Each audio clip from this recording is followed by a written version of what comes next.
Assalamualaikum warahmatullahi wabarakatuh. Kami dari kelompok 2, kelas 5C. Rekaman ini kami buat untuk memenuhi tugas kelompok bahasa jurnalistik yang diampu oleh Bapak Roni Nugraha Syafroni, SPD MPD.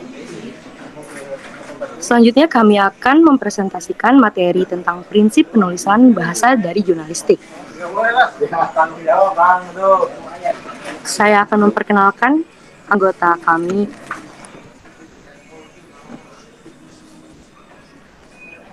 Teh Anggi, mohon PPT-nya. Ya, anggota kami itu terdiri dari Anggia Septin Dwi Lestari, yang kedua ada Civari Bunga Devina, yang ketiga Jihan Nur Fauziah, yang keempat Nadia, yang kelima Octavia Eka Nurmala, yang kelima saya sendiri Sekar Harum Putri Dinati.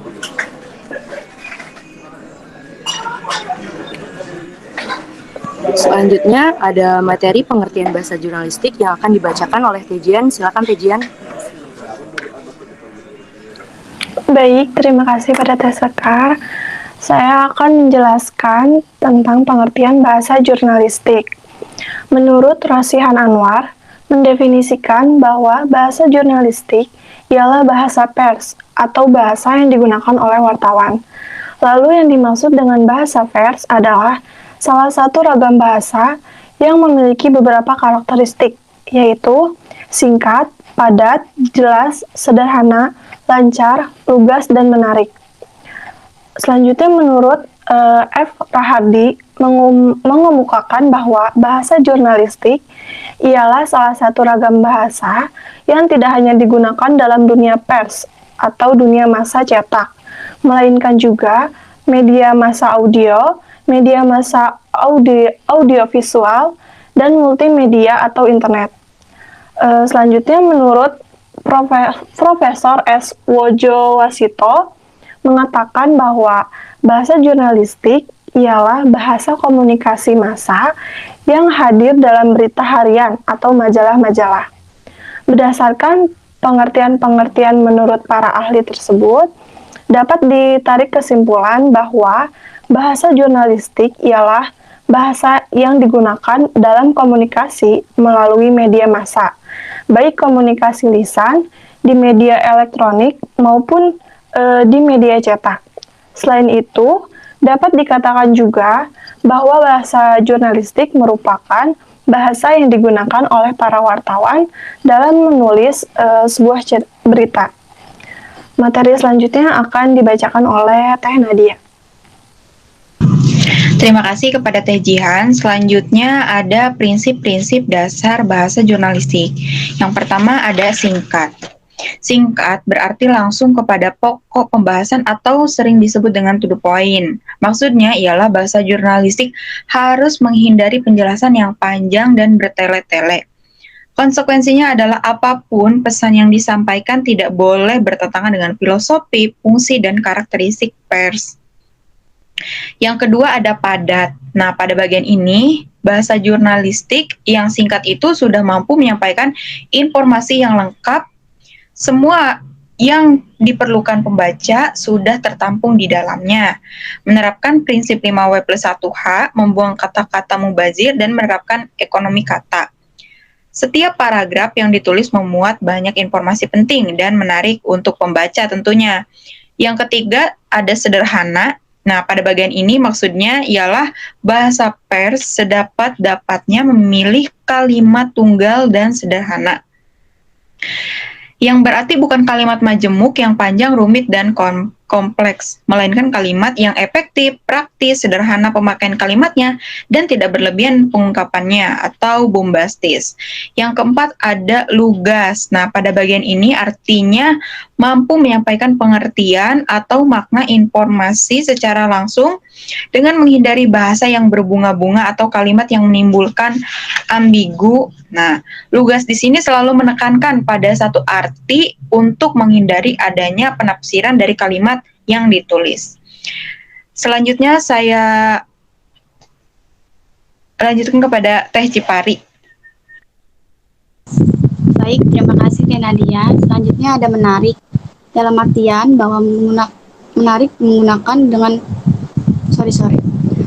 maksudnya menarik ialah menggunakan pilihan kata yang masih hidup, tumbuh dan berkembang, menghindari kata-kata yang sudah mati. Hal ini juga bisa berarti bahasa jurnalistik harus mampu membangkitkan minat dan perhatian khalayak pembaca, memicu selera baca, serta membuat orang yang mengantuk terjaga seketika. Selanjutnya yaitu yang terakhir ada jelas. Pada bagian ini dapat berarti informasi yang disampaikan jurnalis harus dengan mudah dan dapat dipahami oleh khalayak umum atau pembaca. Struktur kalimatnya tidak menimbulkan penyimpangan makna yang berbeda, menghindari ungkapan bersayap atau bermakna ganda atau ambigu. Oleh karena itu, seyogyanya bahasa jurnalistik menggunakan kata-kata yang bermakna denotatif. Selanjutnya, selain prinsip-prinsip dasar bahasa jurnalistik yang telah dijelaskan sebelumnya, adapun pendapat lain tentang prinsip retorika tekstual yang akan dijelaskan oleh Teangdi.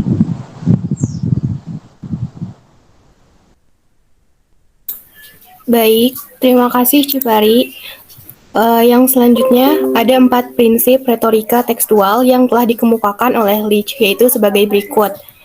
Yang pertama ada prinsip prosesibilitas. Prinsip prosesibilitas menganjurkan agar teks disajikan sedemikian rupa sehingga mudah bagi pembaca untuk memahami pesan pada waktunya.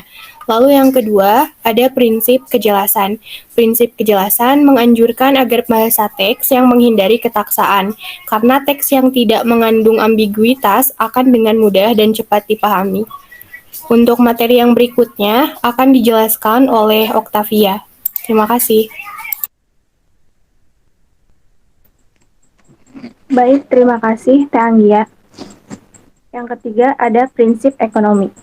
Prinsip ekonomi menganjurkan agar teks itu singkat tanpa harus merusak dan mereduksi pesan.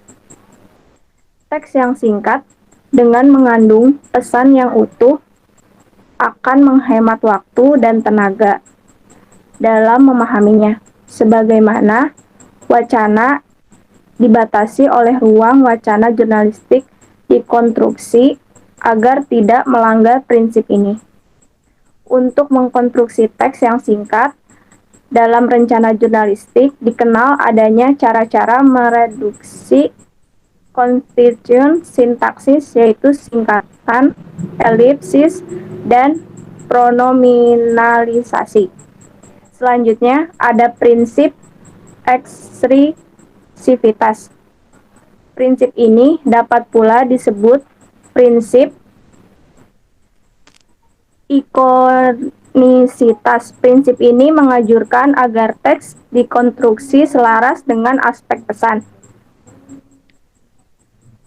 Dalam wacana jurnalistik, pesan bersifat kausalitas atau dipaparkan menurut struktur pesannya, yaitu sebabnya dikemukakan terlebih dahulu, baru dikemukakan akibatnya. Selanjutnya akan dibacakan kesimpulan oleh Sekar.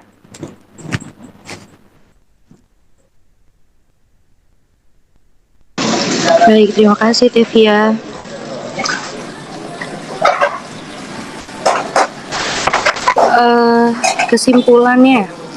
Kesimpulan dalam jurnalistik terdapat kaidah-kaidah serta kode etik dalam penulis dan menggunakan bahasa jurnalistik.